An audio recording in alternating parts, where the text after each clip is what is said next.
Bismillahirrahmanirrahim. Assalamualaikum warahmatullahi wabarakatuh.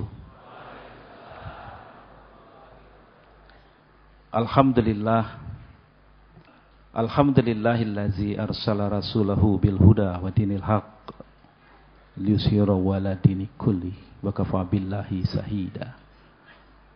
Asyhadu an la ilaha illallah wahdahu la syarikalah wa asyhadu anna Muhammadan abduhu wa rasuluh.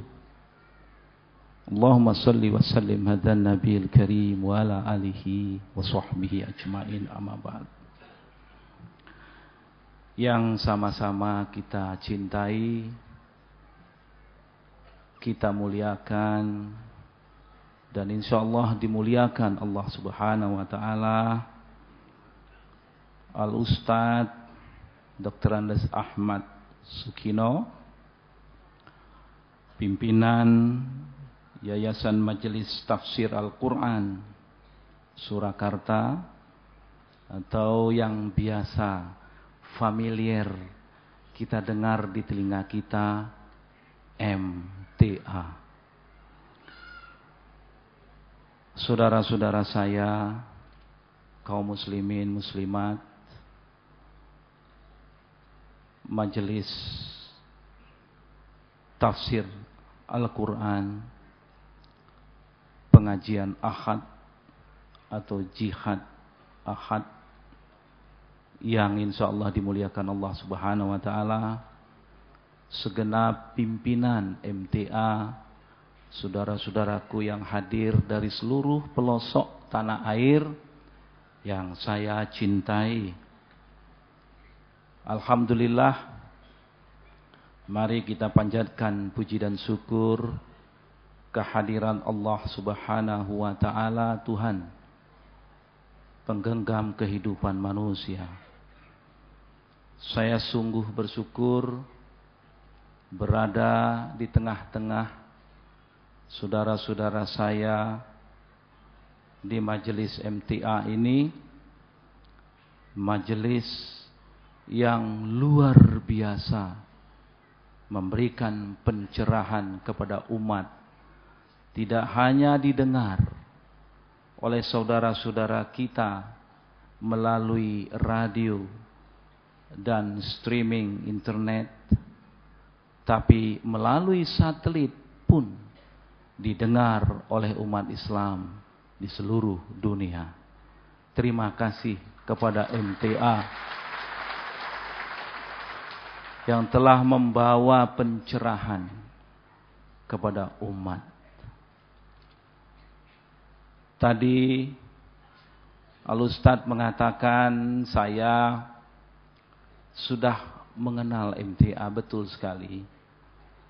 Dan saya sungguh mengagumi ketika tsunami datang melanda saudara-saudara kita di Aceh di penghujung tahun 2004, MTA mengambil inisiatif awal mengirimkan kafilah yang besar untuk membantu saudara-saudara kita yang terkena musibah di Aceh.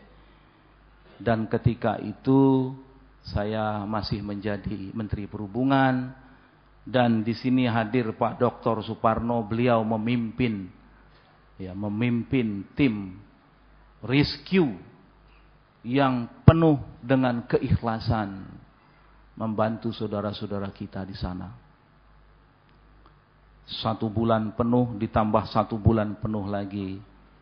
Dan ini menunjukkan betapa sebetulnya MTA memberikan pencerahan dan juga memberikan support dan bantuan kepada saudara-saudara kita dimanapun di tanah air ini yang memerlukan.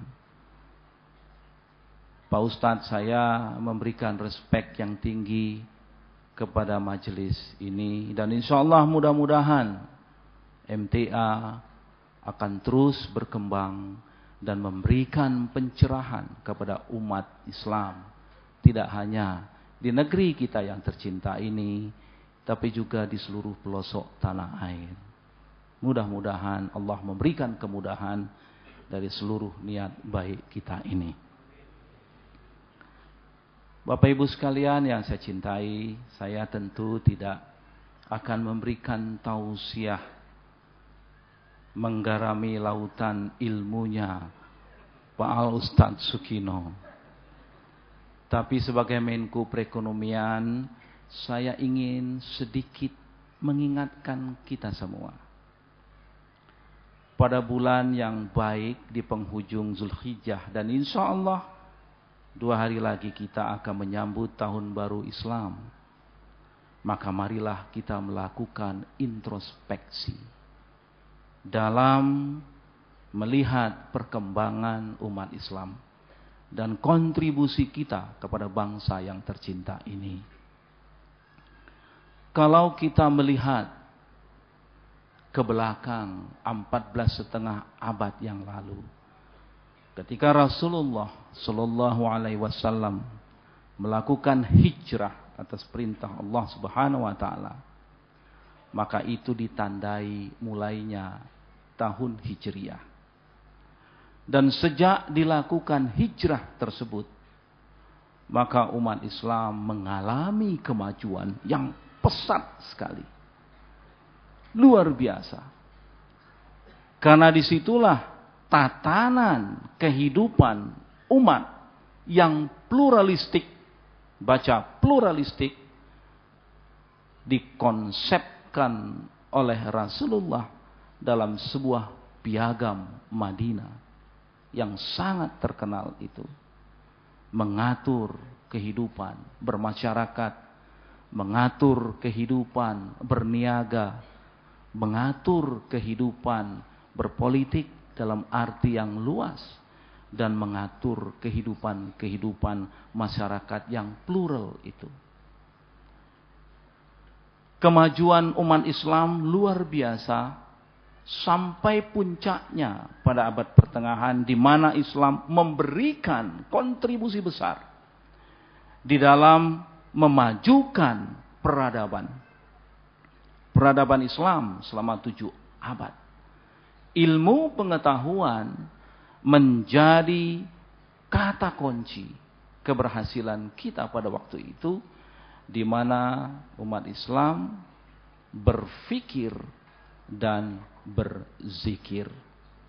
Bisa dikatakan kemajuan peradaban Islam karena lahir sekelompok umat yang berfikir dan berzikir. Tidak cukup berfikir saja tanpa berzikir. Tidak cukup berzikir saja tanpa knowledge, ilmu pengetahuan. Jadi di dalam menyambut tahun baru Islam 1435 Hijriah ini, mari kita melakukan hijrah. Hijrah dari keadaan kemarin yang kurang baik menjadi keadaan yang lebih baik. Mari kita tekadkan pada diri kita menyambut tahun baru Islam ke depan ini bersama-sama MTA, dan insya Allah saya mau berada bersama-sama MTA untuk melakukan perubahan kepada masyarakat. Mindset kita rubah, melakukan hijrah. Hijrah tidak hanya fisik, pindah rumah, pindah kampung, pindah tempat, tapi kita hijrah dalam mindset kita, cara kita berpikir, pola kita berpikir, yaitu menempatkan kita sebagai umat terdepan untuk membawa kemajuan bagi bangsa yang kita cintai ini. Sekecil apapun yang kita lakukan, insya Allah memberikan kontribusi perbaikan pada bangsa ini. Nah, untuk itulah mari saya ingin melihat, mengajak apa yang kita lakukan, apa tantangan yang kita hadapi, tantangan bangsa saat ini yang harus kita respons dan kita harus siap menghadapinya. Saya ingin mengajak kita melihat terlebih dahulu dunia seperti apa yang kita hadapi saat ini. Ada fenomena yang harus kita cermati. Fenomena globalisasi yang membawa dampak positif dan negatif, yang membawa opportunity atau peluang, tapi juga membawa sebuah ancaman. Terpulang kepada kita, bagaimana kita menghadapi perubahan besar itu. Apa perubahan itu? Ada 3 mega perubahan yang sedang terjadi di dunia saat ini, di mana kita sebagai umat Islam harus siap menghadapi itu. Perubahan pertama, semakin terintegrasinya perekonomian secara global. Kita tidak bisa lagi membendung arus globalisasi. Tahun 2005, Pak Ustadz, tahun 2015 maksud saya, kita sudah akan menjadi masyarakat ASEAN yang disebut dengan ASEAN Economic Community atau masyarakat ekonomi ASEAN. Apa itu Mas Hatta? MEA itu atau masyarakat ekonomi ASEAN itu? Artinya nanti tahun 2015 kita warga bangsa Indonesia, tapi juga kita menjadi masyarakat ASEAN. Ada 10 negara ASEAN akan membentuk yang disebut sebagai pasar tunggal ASEAN. Pasarnya tadinya pasar Indonesia menjadi pasar ASEAN besar, di mana ada arus modal yang lebih bebas bergerak, uang bebas bergerak, di mana ada investasi yang bergerak bebas, di mana ada skill labor yang bergerak bebas.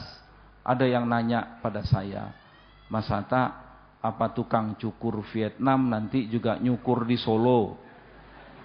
Ya tentu tidak.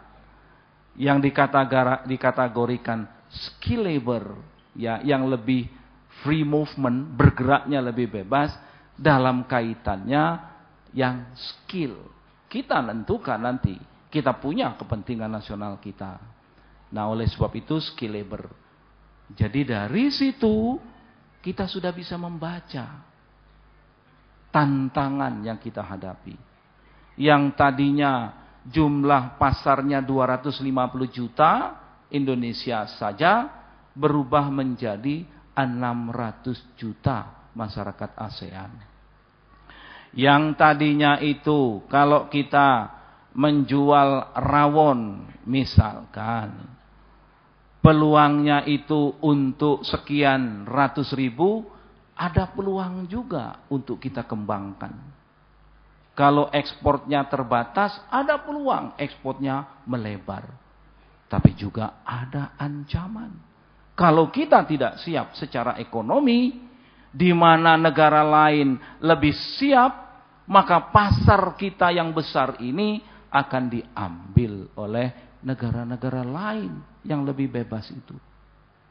Oleh sebab itu, tidak ada kata lain selain persiapkan diri untuk meningkatkan kualitas, meningkatkan daya saing. Dan kalau bicara kualitas, bicara daya saing, maka itu artinya terletak pada sumber daya manusia. Tidak ada yang lain. Sumber daya manusia.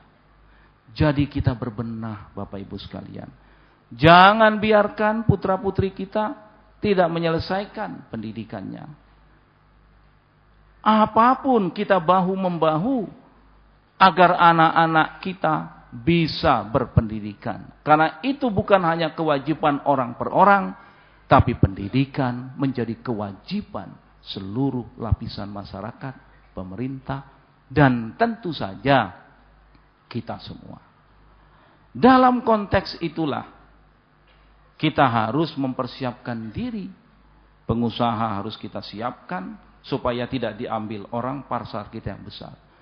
Fenomena integrasi global ini kita sikapi secara arif.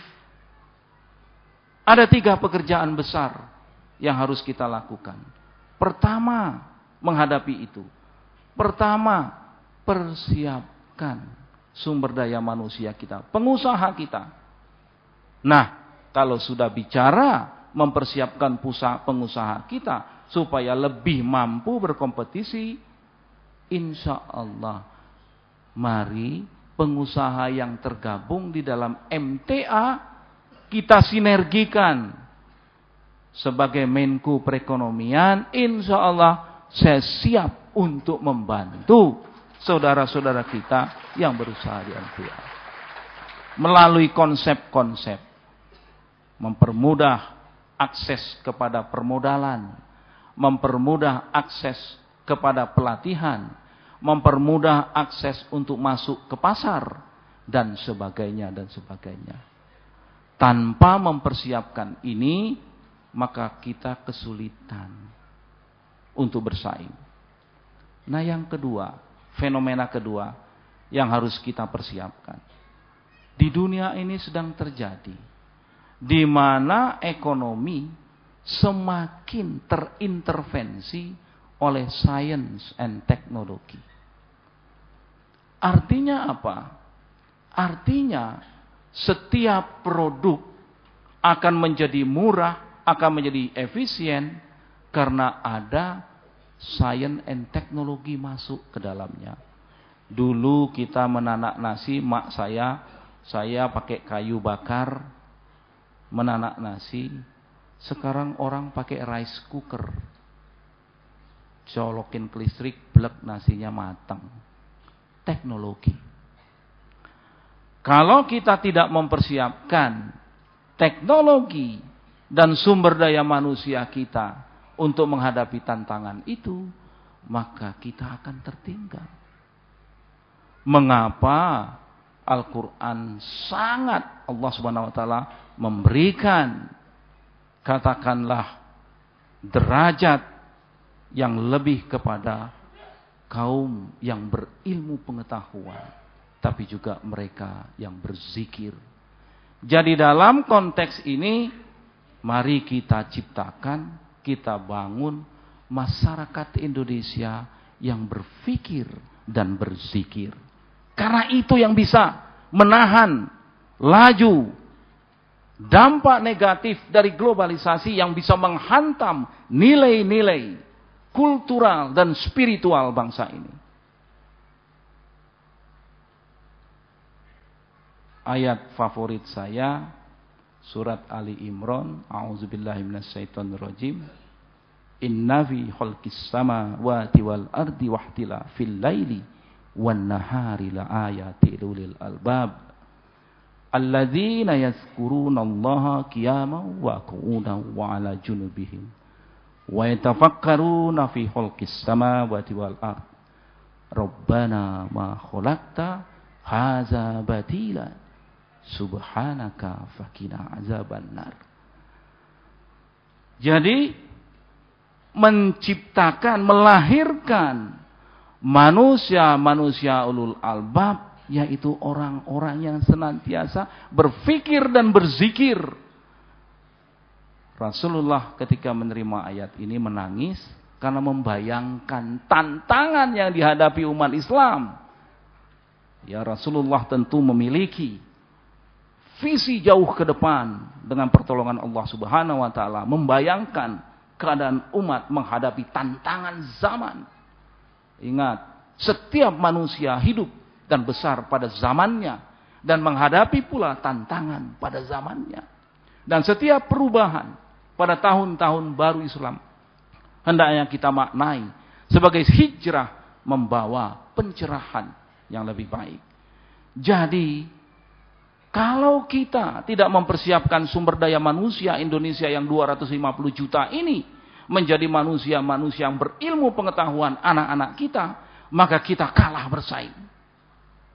Dan kita tidak boleh kalah bersaing. Umat Islam tidak boleh kalah bersaing. Kita harus menjadi umat terdepan, membawa perubahan bagi bangsa yang kita cintai ini dan memberikan kontribusi besar bagi perubahan peradaban dunia sebagaimana abad pertengahan Islam 7 abad memberikan pencerahan kepada dunia, memberikan kontribusi pada ilmu pengetahuan, sehingga lahirlah Eropa yang mengambil hikmah dari pengembangan para ilmuwan muslim pada zamannya.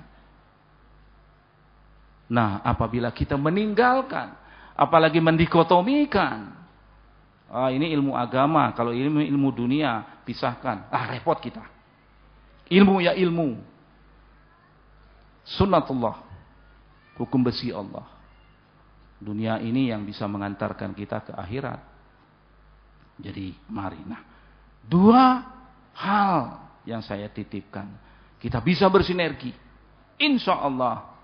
MTA dengan kekuatannya yang luar biasa di seluruh pelosok tanah air, umat yang moderat, modern, berpikir kritis, tapi juga penuh pengamalan rahmatan lil alamin.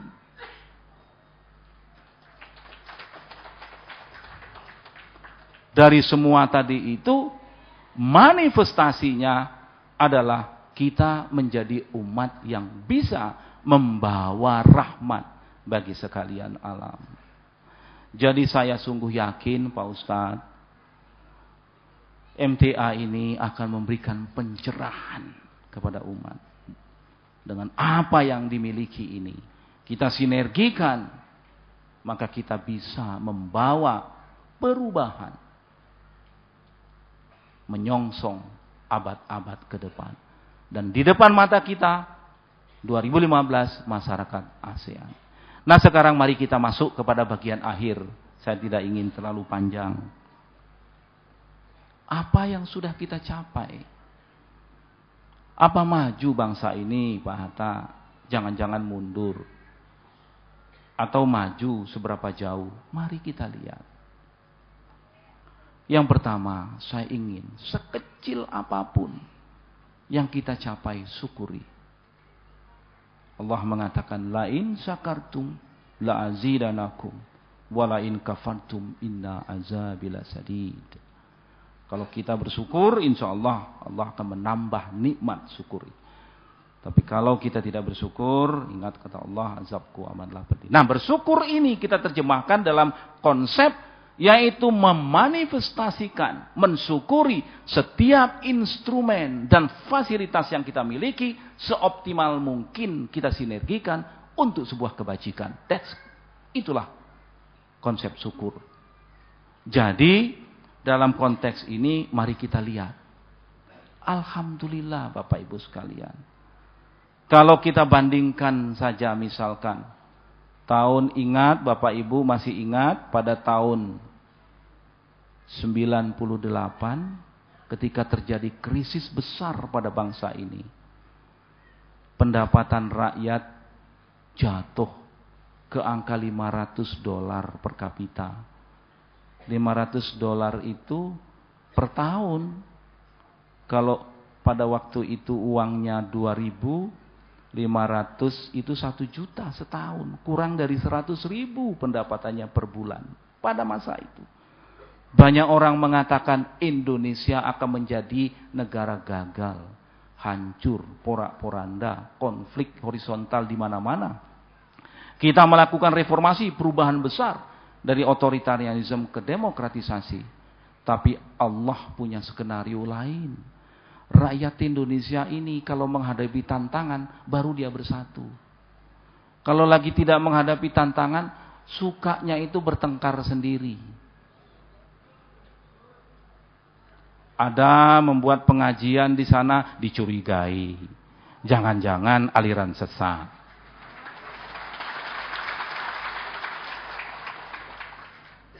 Ada yang membawa masyarakat untuk berbuat kebajikan, dibantu ini. Wah, jangan-jangan dia mau. Lah kalau curiga terus kapan majunya kita? Berfastabiqul khairat. Berlomba-lombalah kita untuk sebuah kebaikan. Seperti yang dilakukan MTA ini. Berlomba-lomba untuk sebuah kebaikan. Nah, tapi jangan khawatir. Belum pernah dalam sejarah umat, tengoklah, orang-orang yang berbuat kebajikan, dilindas oleh sebuah kekuatan dan tidak dibantu oleh Allah Subhanahu wa taala, belum pernah untuk sebuah kebajikan. Dan tidak pernah dalam sejarah orang jatuh miskin karena rajin untuk bersedekah. Belum pernah tercatat dalam sejarah. Jadi Allah berkehendak lain. Bangsa kita justru 10 tahun kemudian masuk dalam kategori negara G20. Zamannya Pak SBY. Hutang IMF dilunasi. Yang membuat CGF kita, CGI, mengatur-ngatur kita. Kamu mengutang, harus begini-begini. Dilunasi, dibubarkan. Kita berdaulat. Kitalah yang menentukan warna pembangunan bangsa kita. Tidak ada kekuatan lain yang menentukan bangsa ini kecuali kita sendiri yang menentukan maju mundurnya bangsa ini, bukan orang lain. Jadi maju kita Bapak, menjadi anggota G20, negara dengan kekuatan ekonomi nomor 18 dunia. Dunia mengakui, yang tadinya mengatakan Indonesia akan hancur, kecele. Mengapa? Karena Allah Subhanahu wa taala sayang kepada bangsa ini. Tanpa pertolongan Allah, diukur dari apapun juga masa itu, kecenderungannya negara ini hancur, luluh lantak. Konflik di mana-mana. Presiden jatuh. Desentralisasi. Berbagai macam persoalan kita hadapi. Tapi Allah sayang kepada kita. Negara kita tidak hanya survive, tumbuh. Sekarang setelah itu kita lihat.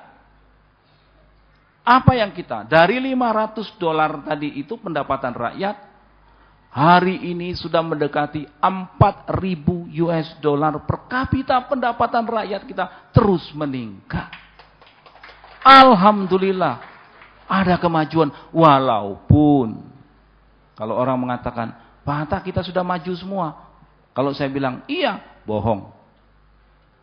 Tapi kalau dibilang, Pak kita ini mundur semua, bohong juga. Yang benar adalah, alhamdulillah, banyak kemajuan yang dicapai bangsa ini.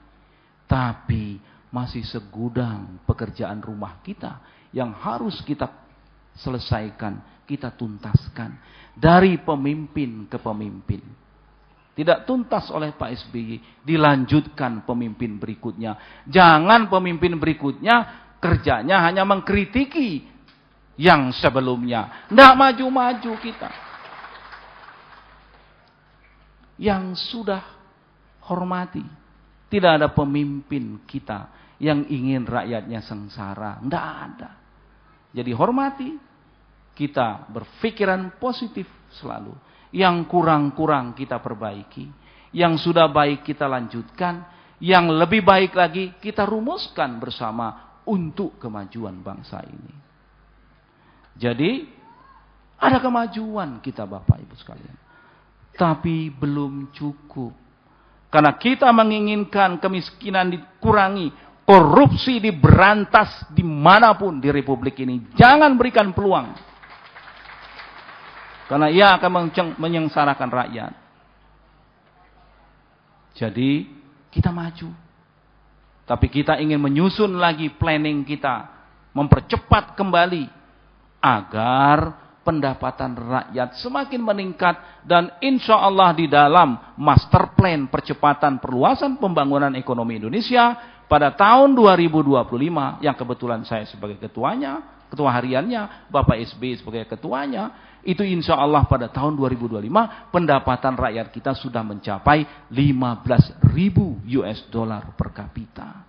Atau kalau dikalikan 10.000 sudah sekitar berapa? 15.000 itu 150 juta per tahun atau sekitar 15 juta per bulan. Alhamdulillah, setiap rakyat income-nya sudah sekitar 15 juta rupiah per bulan. Bisa menabung, bisa hidup lebih sejahtera. Inilah tugas kita. Inilah tugas pemerintah. Inilah tugas pemimpin. Bersama-sama dengan masyarakat, kita sukseskan itu. Bapak Ibu sekalian, saya sudah menyita cukup banyak waktu. Saya ingin akhiri, jadi ada tantangan bangsa ini. Tapi juga ada peluang besar bangsa ini untuk terus melaju. Memang akhir-akhir ini ada goncangan lagi. Karena dunia sekarang sedang mengalami persoalan.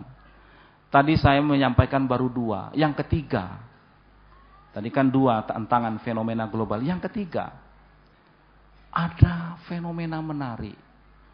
Di mana terjadinya pergeseran kekuatan ekonomi yang tadinya oleh negara-negara besar, negara barat, bergeser ke timur.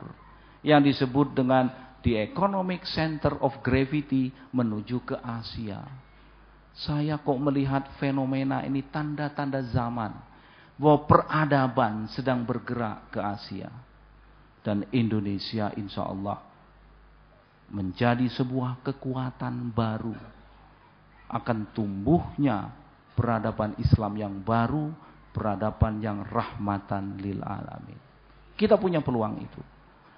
Nah jadi inilah, jadi kesimpulan saya ingin mengajak dan bersiap bersama-sama MTA menyambut tahun baru Islam ini dengan tekad baru, membawa perubahan-perubahan besar, mindset kita untuk bangsa yang kita cintai ini.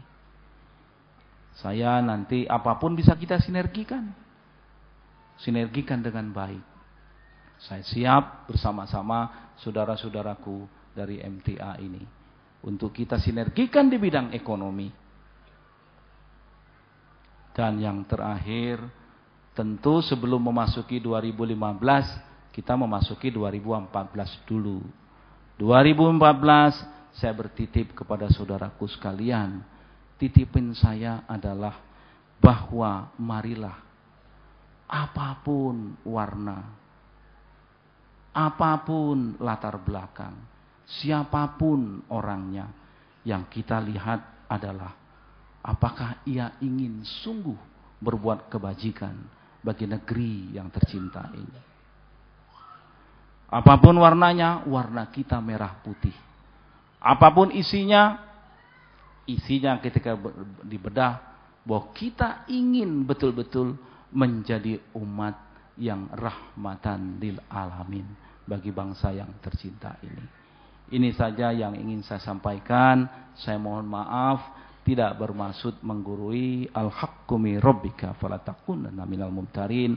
Yang baik, yang hak itu datangnya dari Allah. Kalau ada kesalahan itu kesalahan saya. Mudah-mudahan pertemuan kita ini membawa kebaikan dan insyaallah pada masa-masa mendatang kita ketemu lagi. Rabbana atina fid dunya hasanah wa fil akhirati hasanah wa qina azabannar walhamdulillahi rabbil alamin. Wassalamualaikum warahmatullahi wabarakatuh. Mohon maaf, kami mohon izin untuk Bapak masih tetap ada di tempat karena warga Majelis Tafsir Al-Quran beserta para pengajian yang saat ini sedang ada di gedung ini ingin lebih akrab bersilaturahim dengan Bapak, dan kami biasa untuk memberikan kesempatan kepada saudara-saudara kita yang ada di sini untuk bisa secara langsung menyampaikan pertanyaan atau mungkin hal-hal yang lain yang perlu disampaikan kepada Bapak Menteri Menko Perekonomian yang alhamdulillah saat ini berada di tengah-tengah kita.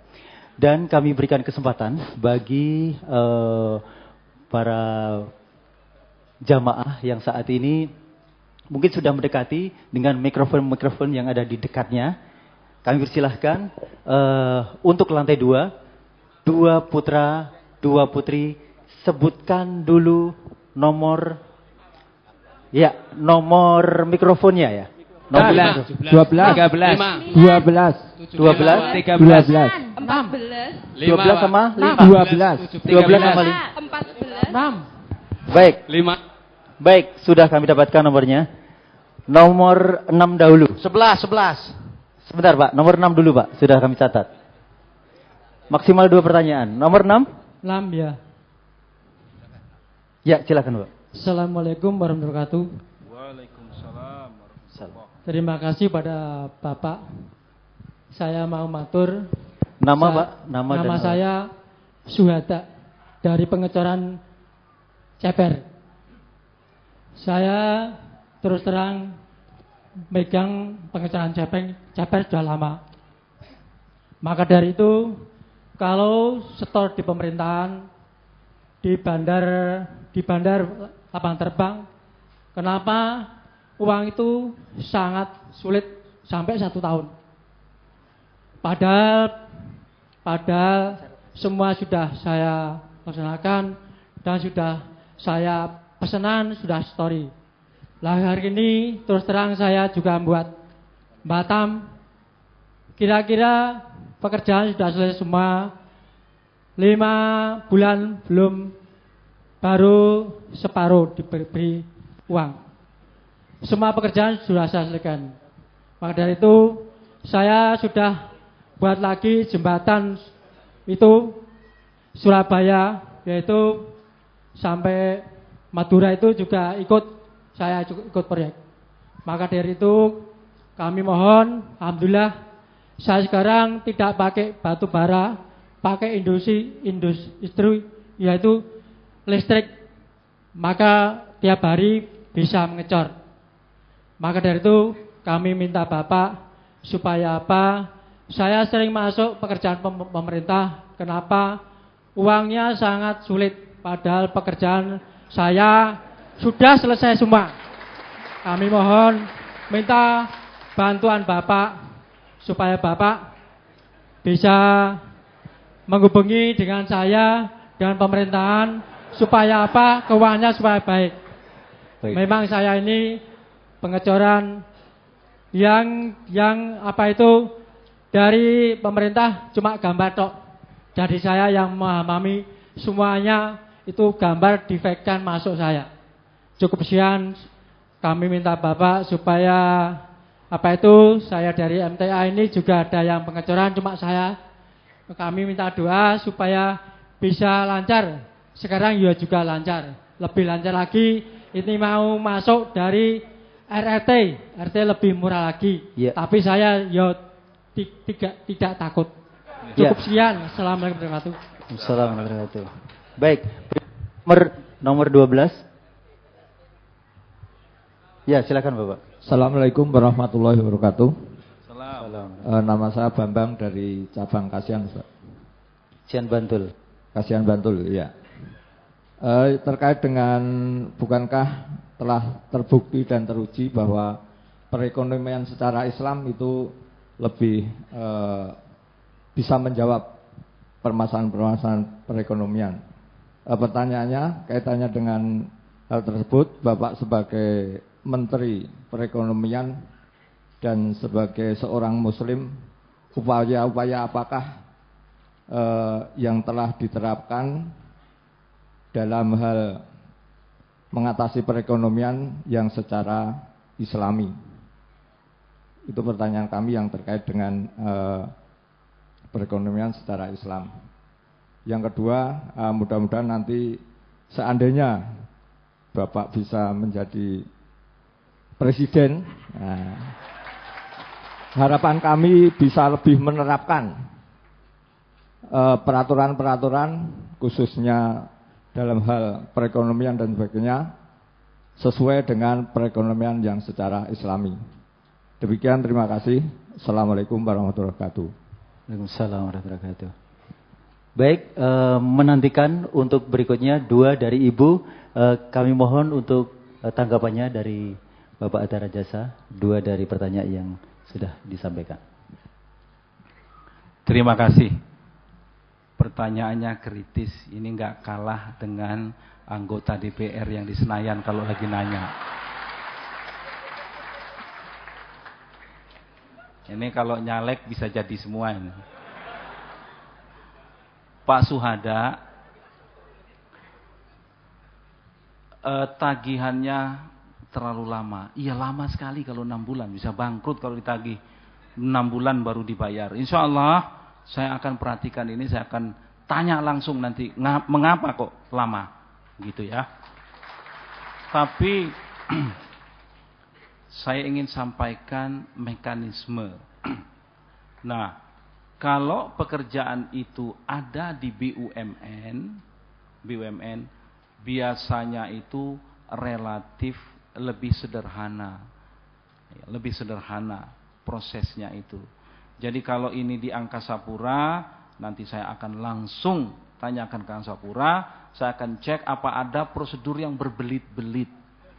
Jangan sampai karena udah untungnya kecil, tagihannya lama, dari prediksi untung jadi buntung. Insya Allah Pak Suhada, saya insya Allah akan janji untuk melihat ini. Kalau di pemerintahan, kita akan proses, kita percepat. Tidak boleh terlambat untuk pembayaran. Karena nanti Bapak modal kerjanya bertambah besar kalau pembayarannya terlalu lambat. Ya. Kalau nanti persaingan dengan China, tadi saya katakan kan, globalisasi ini membuat barang-barang produk luar itu makin masuk. Kita tidak bisa lagi menghalangi. Karena kalau kita menghalangi, kita juga dihantam orang. Ekspor kita dihalangi juga. Caranya adalah, satu, kita harus punya standar. Yang disebut dengan SNI, Standar Nasional Indonesia. Untuk memberikan perlindungan kepada konsumen kita. Yang kedua, bagaimanapun Pak, kita harus punya national interest, kepentingan nasional kita. Tidak mungkin sebagai Menko Perekonomian saya biarkan karena atas nama globalisasi seluruh perusahaan-perusahaan nasional kita gulung tikar karena masuknya barang-barang dari luar. Tidak mungkin. Kita jaga kepentingan nasional kita untuk itu. Jadi Bapak, kalau Cina masuk, Bapak tutup, misal gulung tikar, enggak, kita biarkan Pak. Kita berikan perlindungan dengan cara kita tanpa harus melanggar ketentuan-ketentuan WTO ataupun SEPA. SEPA itu Comprehensive Economic Partnership Agreement. Kita enggak mau lagi FTA. FTA itu Free Trade Agreement. Kita enggak mau. Kalau Free Trade Agreement, perdagangan bebas, sebebas-bebasnya, sama saja dengan, pernah dengar petinju siapa? Tyson misalkan. Tahu kan petinju Tyson yang badannya ototnya besar, diadu dengan petinju kita kelas bulu misalkan. Sampai kapanpun nggak menang. Nggak boleh diadu mereka sebebas-bebasnya. Maka itu diatur. Nggak boleh. I don't believe in free trade. Free trade, liberalisasi. Saya termasuk yang tidak percaya kepada sistem kapitalisme yang sebebas-bebasnya, yang memberikan katakanlah kebebasan perdagangan dan membiarkan kalau ada distorsi pasar itu sendiri yang memperbaiki dirinya. Mesti ada tangan negara. Tangan negara inilah untuk memberikan perlindungan kepada yang lemah, yang tidak kuat bersaing.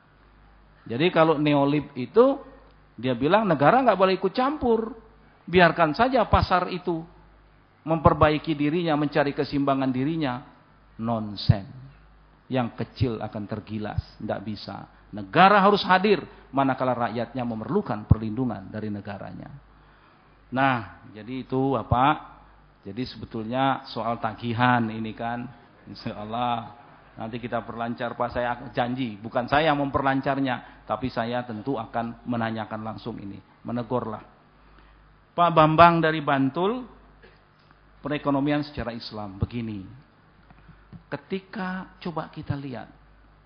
Saya nggak sedikit minta waktu. Ini Pak Bambang bagus sekali pertanyaannya. Ekonomi syariah. Bapak, kalau kita lihat ekonomi komando, yang di ekonomi komando itu perekonomian digerakkan oleh negara 100%. Contohnya komunis. Rakyat dijatah. Roti dibagi, gandum dibagi. Runtuh Bapak. Karena itu bertentangan dengan sunatullah. Tidak seimbang. Runtuh. Kita lihat kapitalisme kemarin itu gampang mengalami goncangan.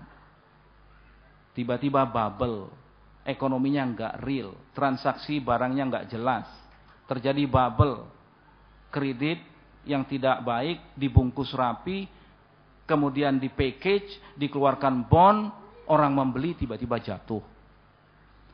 Ekonomi Islam harus adil, seimbang, dan real, nyata. Oleh sebab itu, jangan heran kalau perbankan-perbankan asing di dunia ini sekarang semuanya memiliki desk ekonomi syariah. Mereka menyadari bahwa ini, walaupun bungkusnya bukan syariah, bisa mereka sebut sebagai the venture capital atau apapun namanya, tapi prakteknya adalah praktek-praktek mudharabah, praktek-praktek yang mengatur azas-azas keadilan. Nah, apa yang sudah dilakukan? Bapak, ekonomi syariah, saya adalah salah satu penasehat bersama Ketua MUI. Kebetulan saya adalah penasehat Majelis Ulama Indonesia juga. Dan saya mempromosikan habis-habisan produk halal Indonesia, ekonomi syariah Indonesia, perbankan syariah Indonesia, produk-produk yang berlabel halal. Semua kita promosikan, kita promote. Dan bahkan Indonesia adalah negara yang memiliki undang-undang yang sangat jelas terhadap sistem keuangan syariah. Sudah komplit Pak kita. Tinggal lagi saudara-saudara kita kalau punya uang jangan ditaruh di bawah kasur. Sekecil apapun. Ya, Allah melarang harta-harta yang tidak digerakkan. Islam itu coba luar biasa. Di dalam sistem di dalam sistem komunis, orang nggak boleh punya harta. Semua harta negara. Di dalam sistem kapitalis, orang boleh punya segala macam, bahkan melindas yang kecil sekalipun. Di dalam Islam, orang boleh jadi kaya raya. Tidak dihargai, tidak dihalangi. Dia memiliki harta sebanyak mungkin, tidak dilarang di dalam Islam. Properti dihormati, diakui. Tapi kewajibannya, dalam konsep kita, sesungguhnya di dalam harta kita terdapat bagian-bagian harta orang lain yang berhak untuk itu. Dan diatur secara jelas. Jadi sangat jelas. Dihormati, diakui. Asalkan. Tapi ketika harta tersebut tidak produktif, ingat ketika Umar mengatakan, para khalifah tidak meninggalkan tanah yang tidak produktif, maka ia diambil oleh Baitul Mal, digerakkan untuk kepentingan rakyat. Jadi sesungguhnya harta di dalam konsep Islam harus produktif dan digerakkan. Jadi kalau ada uang ditaruh di bawah bantal, itu termasuk kategori yang nggak boleh. Kalau walaupun isinya misalkan di bawah bantal 100 juta, ya bantalnya kegedean. Mungkin ada 100.000 di bawah bantal. Kalau dimasukkan ke dalam bank syariah, konsepnya mudharabah, ada 1 juta rakyat Indonesia, 100.000 kali 1 juta, 100 miliar. Digerakkan untuk ekonomi rakyat dengan konsep bagi hasil lagi, betapa menjadi sebuah kekuatan. Itu baru 1 juta. Jadi sesungguhnya yang terjadi di Indonesia sekarang bukannya tidak ada aturannya, bukannya belum dihormati, diakui, akan tetapi masih lemahnya kepercayaan masyarakat kita kepada sistem itu. Jadi uangnya masih ditaruh di rumah, mungkin jaga-jaga, takut kalau nanti itu mau diambil susah. Enggak, sekarang baik. Nah, oleh sebab itulah pemerintah sekarang mempromosikan konsep yang namanya financial inclusion. Dana masuk ke desa-desa, perbankan masuk ke desa-desa, agar rakyat kita bisa menabung sekecil apapun. Uang itu bisa kita gerakkan untuk menggerakkan ekonomi rakyat. Jadi Bapak, saya termasuk yang sangat percaya sistem syariah ini adalah sistem yang sangat baik dan mampu menjawab persoalan-persoalan arsitektur tatanan perekonomian global yang cenderung selalu tidak stabil dan selalu terguncang oleh keserakahan, ketidakadilan. Jadi pada umumnya ekonomi dunia itu goncang, pasti ada keserakahan di situ. Pasti ada ketidakadilan di situ. Nah, ekonomi Islam itu menentang konsep prinsip ketidakadilan dan keserakahan itu. Jadi itu pastilah tidak perlu jadi presiden, tidak perlu jadi menteri, jadi apapun insya Allah saya akan promosikan terus konsep-konsep seperti itu. Itulah kira-kira. Iya, baik, kami mohon untuk 2 pertanyaan dari Putri. Ya, silahkan nomor 17. Mikrofon nomor 17. 17 Putra. Oh, Putra. 16. 5 Pak. 5. Putri. Baik. Putra, Pak. Putri ada yang ingin bertanya? 14. Ya, baik, langsung 14. Terima kasih atas waktunya. Yang ingin kami perkenalkan, saya Anindya dari Kalioso. Yang ingin kami tanyakan,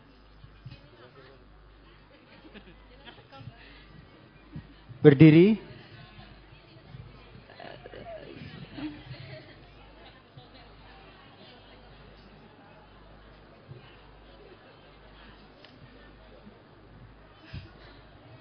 Waalaikumsalam.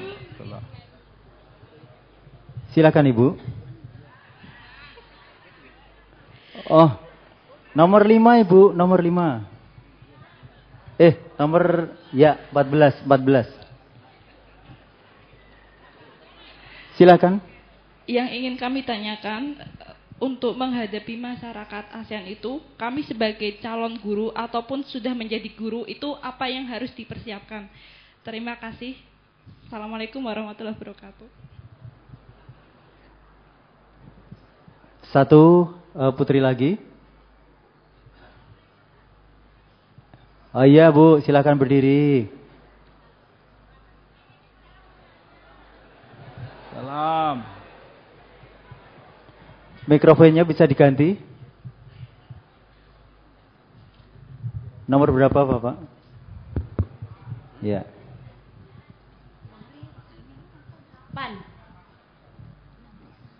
Assalamualaikum yang dimuliakan Allah, Pak Menteri. Pak Menteri yang saya cintai, kenapa koruptor itu memperkaya diri, sementara rakyat kita Indonesia banyak yang miskin, banyak yang kelaparan, Pak Menteri. Tolonglah Pak Menteri dikasihani rakyat yang miskin-miskin. Pejabat kayak Akil Mukhtar itu memperkaya harta banyak untuk diri sendiri. Itu saja Pak Menteri. Terima kasih. Assalamualaikum warahmatullahi wabarakatuh. Waalaikumsalam warahmatullahi wabarakatuh. Ibu Sutini dari Pacitan. Baik. Sementara silakan Bapak. Iya. Terima kasih. Ini pertanyaan ibu-ibu kaum putri juga luar biasa kritisnya. Jadi yang terakhir tadi itu mewakili kira-kira mayoritas rakyat Indonesia. Baik, pertanyaan pertama, Anindya tadi itu, apa yang harus dipersiapkan guru menghadapi masyarakat ekonomi ASEAN? Begini. Tadi saya sudah katakan, apa sih masyarakat ekonomi ASEAN itu, Pak Hatta, apa? Kami ini belum tahu. Tolong sedikit detail jelaskan. Jadi masyarakat ekonomi ASEAN itu artinya 1, kawasan ini akan menjadi kawasan pasar tunggal. Jadi karena dia menjadi pasar tunggal, dia disebut juga sebagai basis produksi. Jadi kalau orang Vietnam mau bikin pabrik, dia bisa menempatkan di mana saja di 10 negara ASEAN. Saya mau naruh di Jawa Timur saja misalkan, atau di Solo saja. Boleh. Pasarnya di mana? Ya di ASEAN itu, di 600 juta itu. Boleh nggak nanti itu dipasarkannya di Solo? Ya boleh. Sama juga dengan Indonesia, boleh nggak saya nanti itu membuat pabrik di Vietnam, kemudian saya pasarkan di Vietnam? Ya boleh. Nah yang kita cegah adalah jangan sampai Indonesia hanya dijadikan sebagai pasar saja. Kita harus jadi basis produksi. Nah kembali kepada tadi itu 4 ibu cirinya. Pertama disebut sebagai free flows of investment. Artinya pergerakan yang lebih bebas terhadap investasi. Yang kedua, free flows of capital. Barang-barang modal bebas bergerak. Yang ketiga disebut dengan free flows of investasi sudah, capital of finance, keuangan. Dan yang keempat yang disebut dengan lebih skill labor. Nah, ini nanti kaitannya dengan guru, skill labor yang lebih bebas bergerak walaupun diatur dalam protokol-protokol. Apa yang harus disiapkan guru? Ibu, saya kira Mendikbud sudah mempersiapkan yang disebut dengan guru sekarang harus terakreditasi dan guru sekarang harus melakukan yang dapat tambahan 1 bulan lagi gajinya kalau sudah melakukan sertifikasi kompetensi. Karena guru itu sekarang adalah profesi. Jabatan kedudukannya itu adalah profesi. Jadi siapkan pertama, tingkatkan kita nanti itu memiliki terakreditasi yang memiliki standar. Tapi khusus untuk guru sekarang belum bebas bergerak, nanti tiba-tiba orang dari Laos misalkan ngajar tanpa ujuk-ujuk ngajar di SD Negeri 4 Surakarta misalkan. Ya enggak begitu. Tapi saya titip Ibu, guru kita kompetensi dan sertifikasi lakukan Ibu. Karena sertifikasi itu menunjukkan Ibu sudah memiliki standar kompetensi dan memiliki profesi yang sangat jelas serta meningkatkan juga kesejahteraan. Itu. Dan yang berikutnya adalah profesionalisme tingkatkan. Tingkatkan profesionalisme. Itu saja menurut saya untuk guru yang koruptor tadi itu.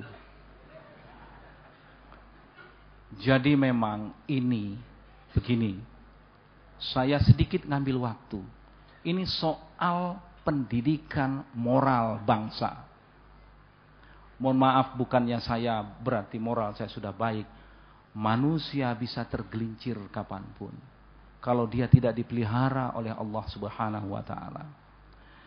Maka saya ingin sampaikan yang tadi itu menjadikan manusia berpikir dan berzikir itu tadi. Dalam bahasa yang lebih sederhana, bagaimana membangun manusia yang seimbang.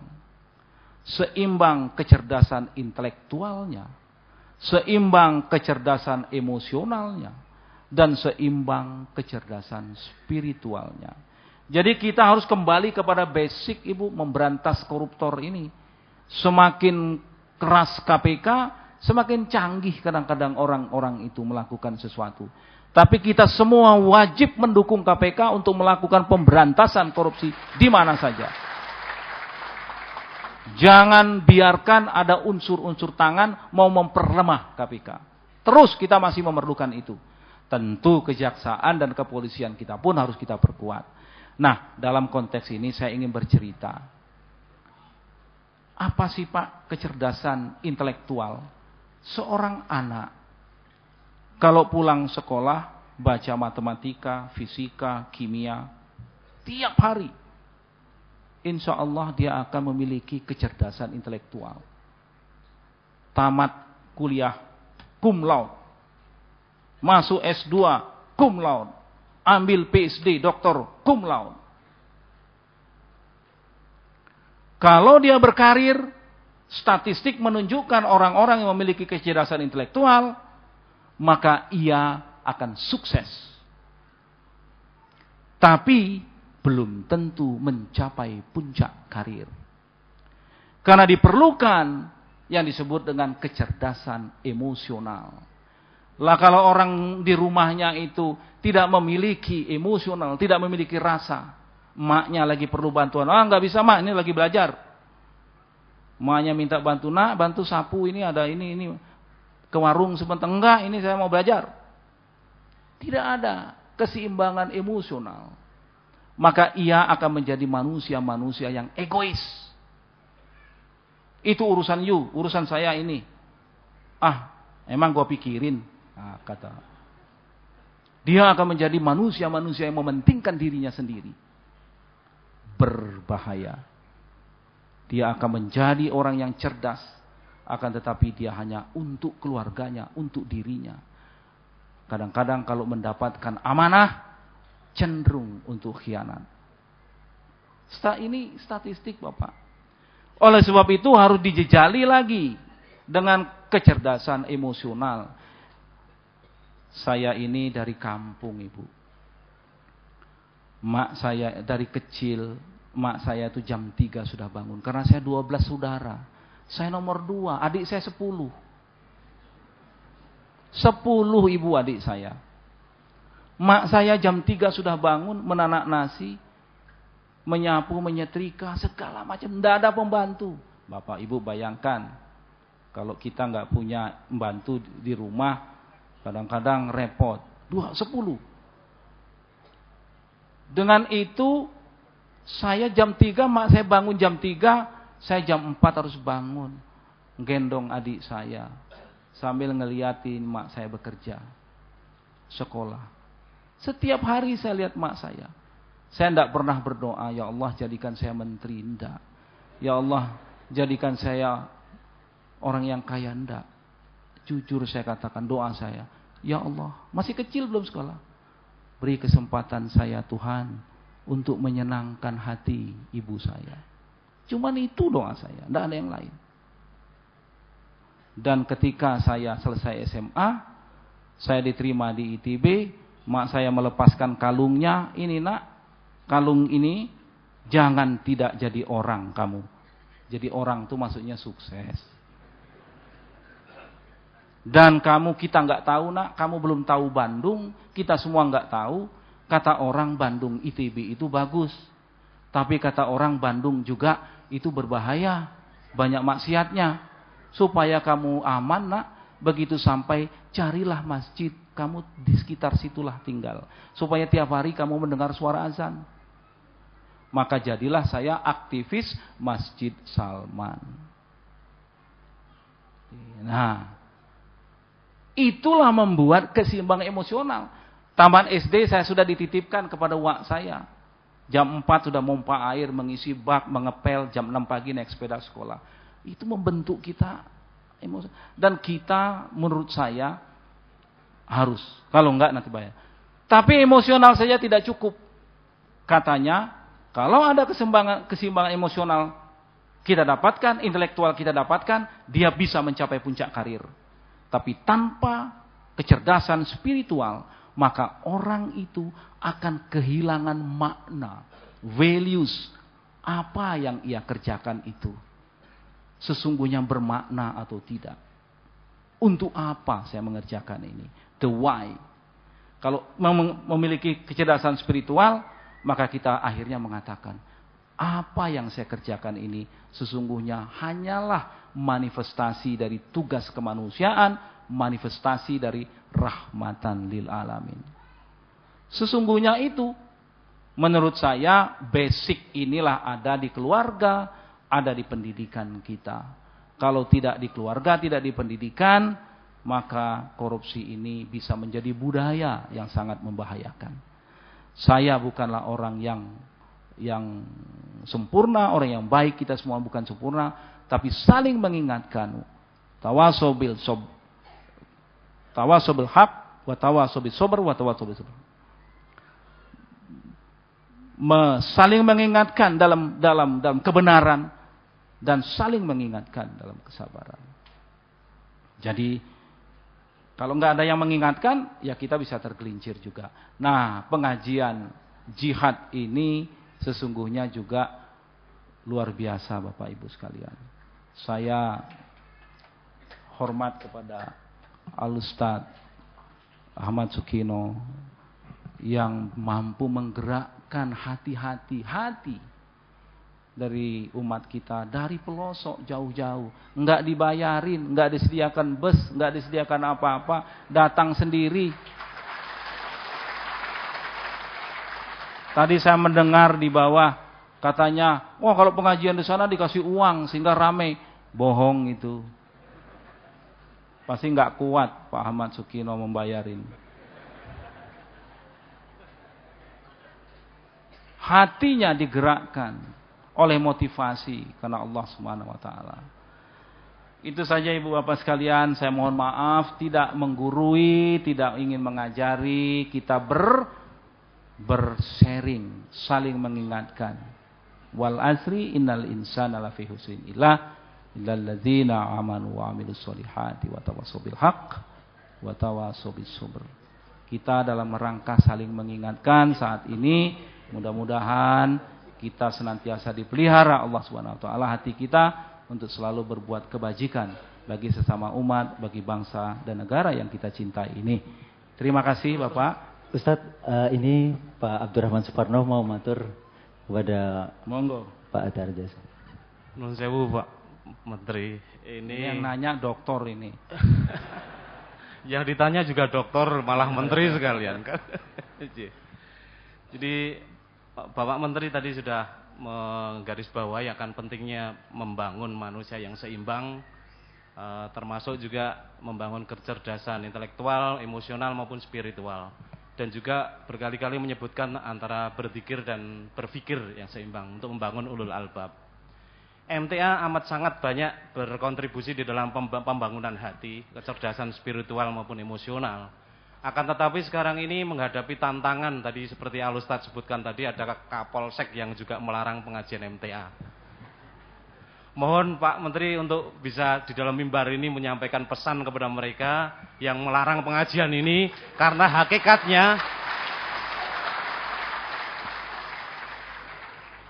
hakikatnya perbuatan seperti itu menghambat pembangunan manusia Indonesia seutuhnya. Kemudian berikutnya juga Bapak Menteri tadi juga sekaligus menjadi penasihat MUI. Nah kebetulan ini Majelis Ulama Indonesia di daerah Sidoarjo itu termasuk yang melarang Majelis Tafsir Al-Quran untuk membuka pengajian di sana. Wah nun sewu ini borongan ini Pak Menteri ini. Alhamdulillah. Mohon juga dinasihati mereka supaya semua dalam konteks pembangunan manusia seutuhnya ini kita hanya menggarap di bidang spiritualnya tadi juga bisa berjalan lancar, sinergi dengan pemerintah gitu Pak Menteri. Matur nuwun. Assalamualaikum warahmatullahi wabarakatuh. Assalamualaikum warahmatullahi wabarakatuh. Iya, Mas Parno dan saudaraku sekalian, jamaah MTA yang saya cintai. Kadang-kadang fitnah itu menyebar karena kita tidak melakukan tabayun. Di dalam konsep Islam, sumber-sumber berita yang tidak jelas sumbernya, kemudian tidak bisa dipertanggungjawabkan asal-usul dan kebenarannya, tidak bisa kita vonis dan tidak boleh kita sebarkan sebelum kita melakukan tabayun. Ini konsep Islam. Kalau kita tidak mengembangkan itu, maka yang terjadi adalah saling curiga-mencurigai. Dalam bahasa sederhana, komunikasi. Nah, kalau masing-masing sudah saling menyalahkan, nanti kita lupa bahwa ada institusi negara di Republik ini yang memiliki otoritas untuk mengatakan, tolong saya dijelaskan ini ajaran seperti apa. Lawong pengajian yang dikaji ya Al-Quran dan sunnah Rasulullah. Lah kalau kita sudah begitu, repot kita. Oleh sebab itu, menurut pandangan saya, marilah kita bangun kebersamaan. Bangun kebersamaan, berlomba-lomba untuk berbuat kebaikan bagi umat. Wong kitabnya satu, kita Al-Quran. Sunnahnya sunnah Rasulullah. Jadi saya tentu nanti Pak Parno akan mengajak, tentu berdiskusi nanti, menjelaskan bahwa marilah kita berbuat kebaikan dan tidak perlu umat Islam ini saling mencurigai. Sebab berita tidak baik itu kalau disebarkan, kadang-kadang masyarakat kita gampang tersulut, malah main hakim sendiri yang dilarang, melanggar hukum positif pemerintah, tapi juga tidak dibenarkan oleh ajaran kita. Jadi Pak Parno, insya Allah saya akan menjembatani itu, dan kita banyak pekerjaan lain kok yang harus sama-sama kita kerjakan. Mencerdaskan umat, ya, memberi pencerahan, menata ekonomi umat, membantu yang kurang. Jadi saya sangat meyakini bahwa ini akan terselesaikan insya Allah nanti. Amin. Saya janji Pak Parno, insya Allah kita sama-sama untuk membangun satu suasana yang damai di Republik yang kita cintai ini.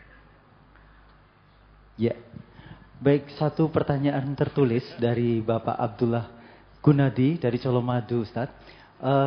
Pertanyaan yang pertama, bila Bapak menjadi Presiden Republik Indonesia, bagaimana tanggapan Bapak terhadap pejabat koruptor untuk dimiskinkan dan hukum seberat-beratnya? Menurut Bapak, sarana apa agar para pejabat negara tidak berperilaku korupsi? Kemudian yang kedua, bagaimana menurut Bapak Hatta proyeksi ekonomi Indonesia ke depan? Sementara masih ada banyak pejabat yang korupsi, perilaku seksual menyimpang dari oknum-oknum anggota dewan. Generasi mudanya banyak menjauhi tuntunan agama. Yang seperti ini dipersilakan. Luar biasa ini. Iya, saya itu kalau ditanya bagaimana Bapak kalau jadi presiden nanti itu. Ini nanti orang bilang ini Pak Hatta GR kok sudah mikirnya presiden. Dalam tuntunan agama kita itu, Qulillahumma malikal mulki tu'til mulka man tasya wa tanzilul mulka mimman tasya wa tu'izzu man tasya wa tuzillu man tasya biyadika khair innaka ala kulli syai'in qadir. Jadi kalau suruh milih Pak, saya Pak Hatta mau kekuasaan atau kemuliaan, insya Allah saya pilih kemuliaan.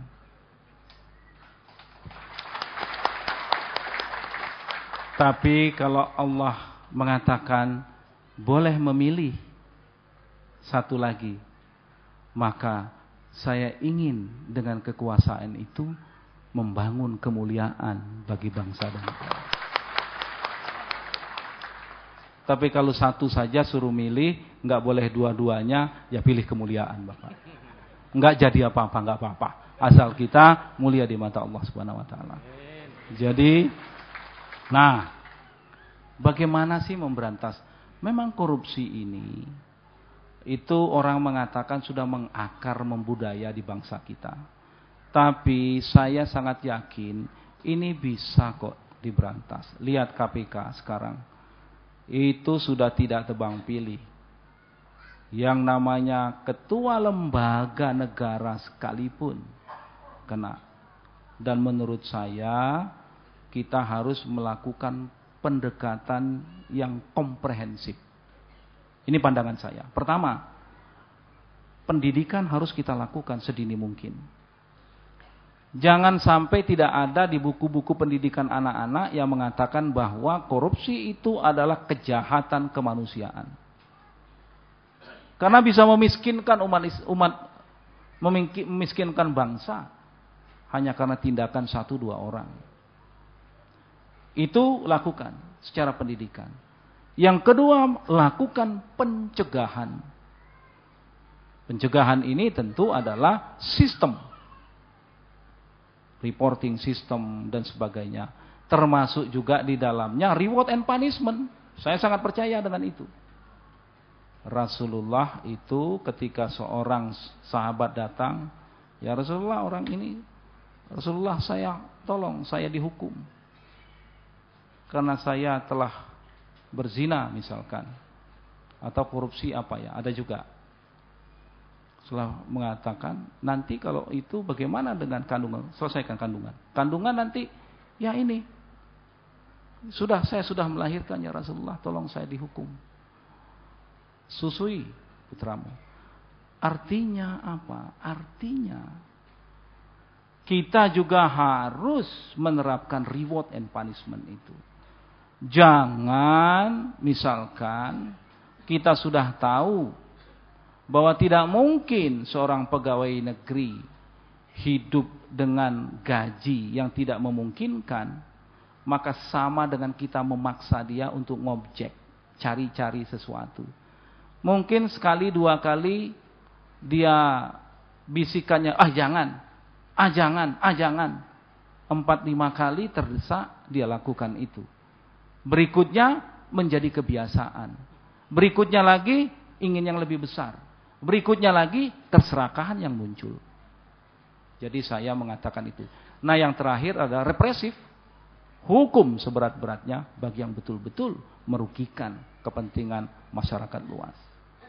Jadi kalau saya itu, tapi menurut saya ini hanya akan sukses kalau ada gerakan moral, gerakan masyarakat secara moral untuk secara sosial itu orang sudah mulai takut untuk melakukan itu. Ini saja Bapak, saya khawatir saya menyita waktu terlalu banyak. Saya tadi mendengar setelah ini nanti Al-Ustadz akan berkumpul, tidak melakukan musda pasti, karena setiap minggu ada pertemuan. Yang repot itu kalau partai politik itu sebentar-bentar minta musda. Ada musdalub namanya.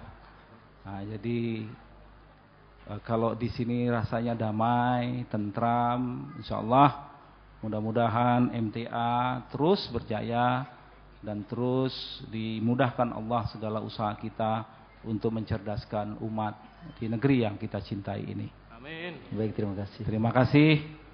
Billahi taufik wal hidayah. Wassalamualaikum warahmatullahi wabarakatuh. Waalaikumsalam warahmatullahi wabarakatuh. Demikian tadi telah kita ikuti bersama tausiah dari Menko Perekonomian Republik Indonesia Hatta Rajasa. Dan kami mohon untuk bisa bergambar di depan bersama Al-Ustadz Dr. Andes Ahmad Sukino di tengah-tengah warga Majelis Tafsir Al-Quran. Kepada beliau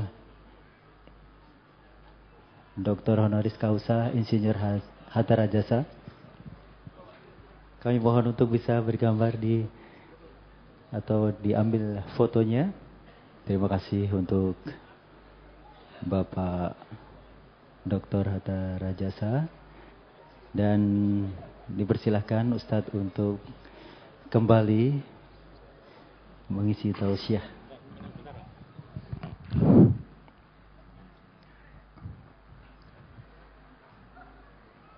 Bapak-bapak, ibu-ibu,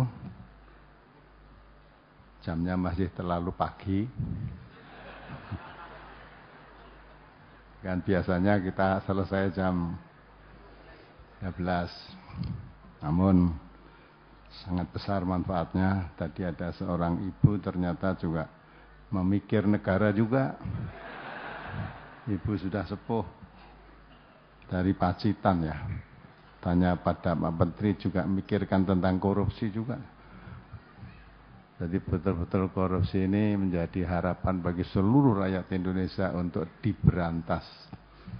Mudah-mudahan dengan perjuangan bangsa Indonesia tadi dapat dorongan Pak Menteri, harus kita berantas sampai tuntas korupsi itu, terutama kita mulai dari diri kita sendiri, kita mulai dari keluarga kita sendiri, kita mulai kerabat-kerabat kita sendiri, seluruh warga Majelis Tafsir Al-Quran yang sekian banyak tersebar di seluruh Indonesia ini, kalau masing-masing sudah memberantas korupsi pada dirinya, paling tidak itu meringankan.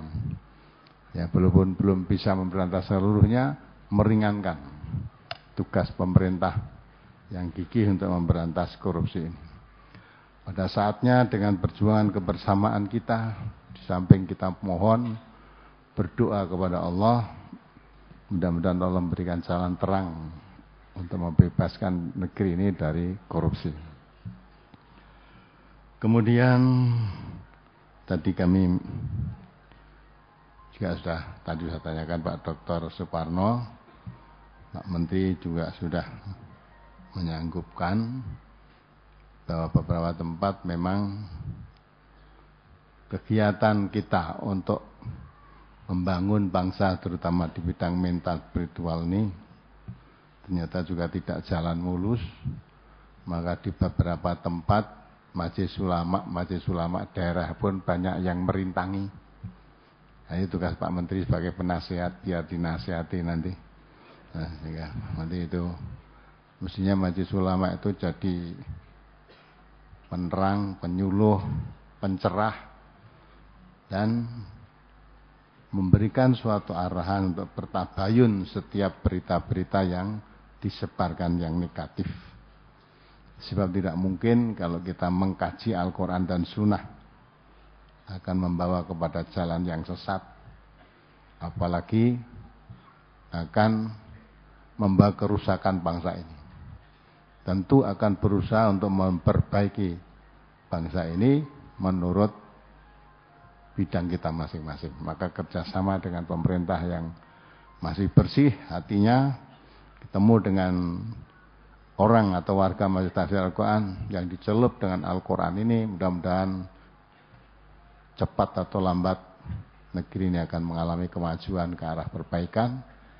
Untuk menyambut tahun baru ini kita hijrah dari yang tidak baik menuju ke yang baik, dari yang curang kepada yang jujur, sehingga dengan demikian secara berangsur-angsur bangsa dan negara yang mayoritas berpenduduk beragama Islam ini akan menjadi negeri yang jadi percontohan bagi dunia ini.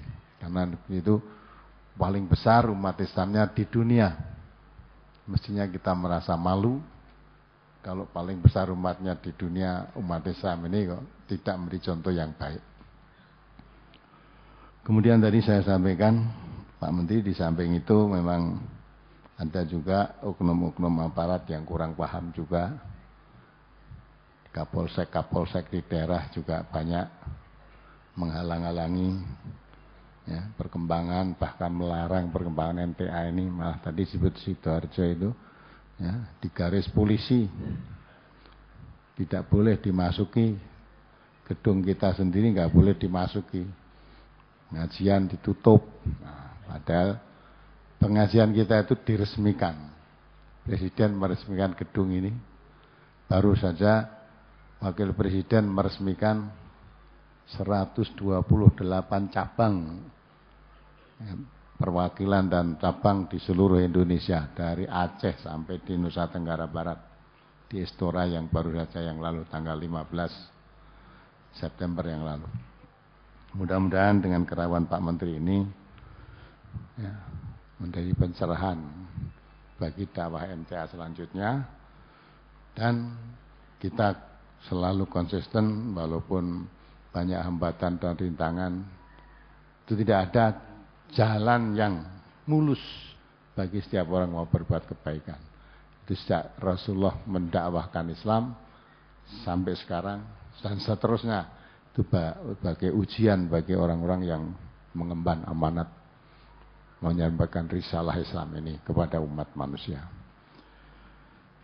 Selanjutnya kami ucapkan banyak terima kasih kepada Bapak Menteri Koordinator Perekonomian yang hadir pada kesempatan ini.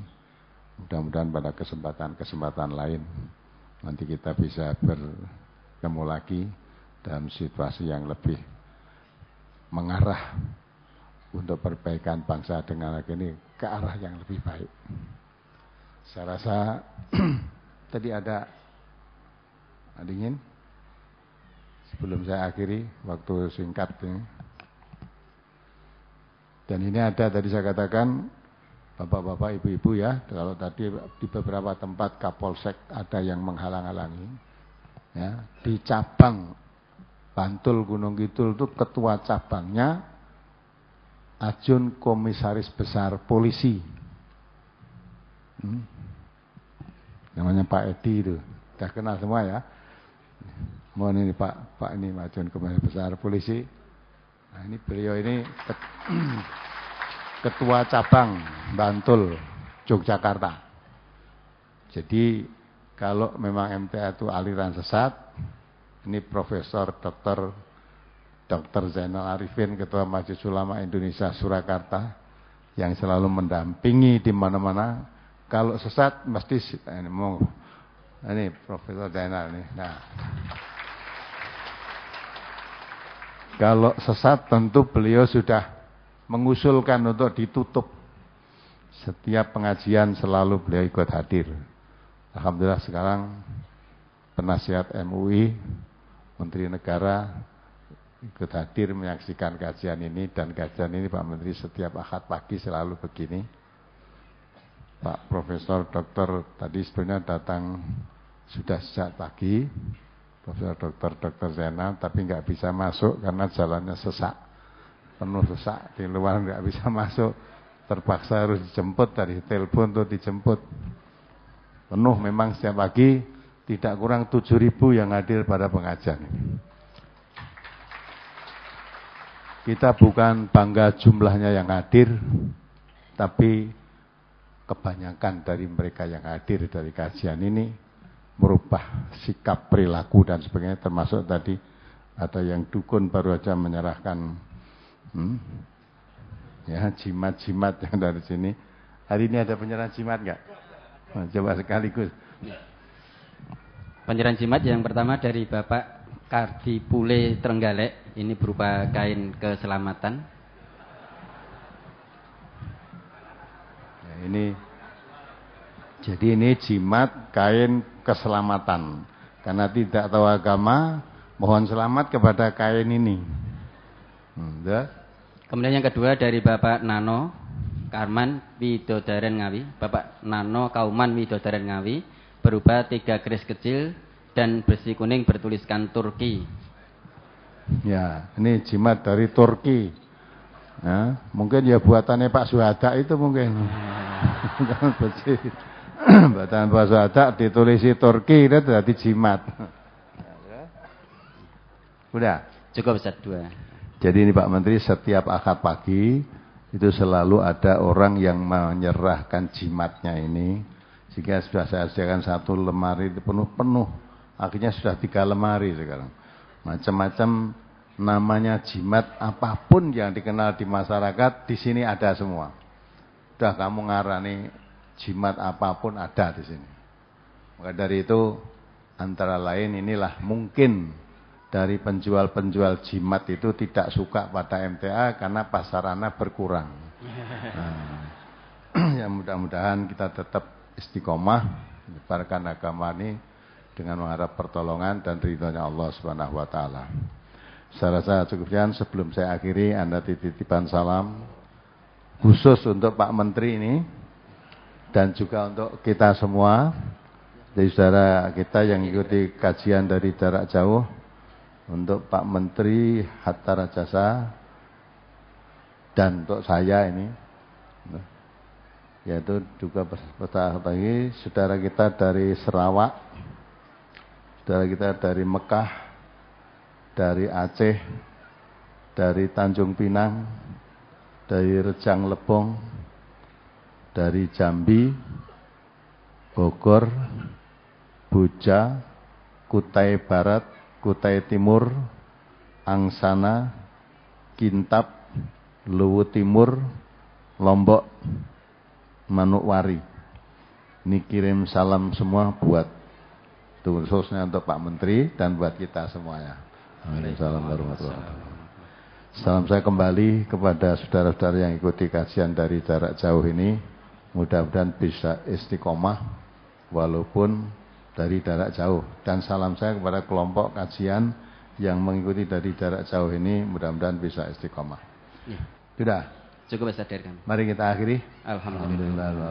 Subhanakallahumma wa bihamdika asyhadu an la ilaha illa anta astaghfiruka wa atubu ilaik. Assalamualaikum warahmatullahi wabarakatuh.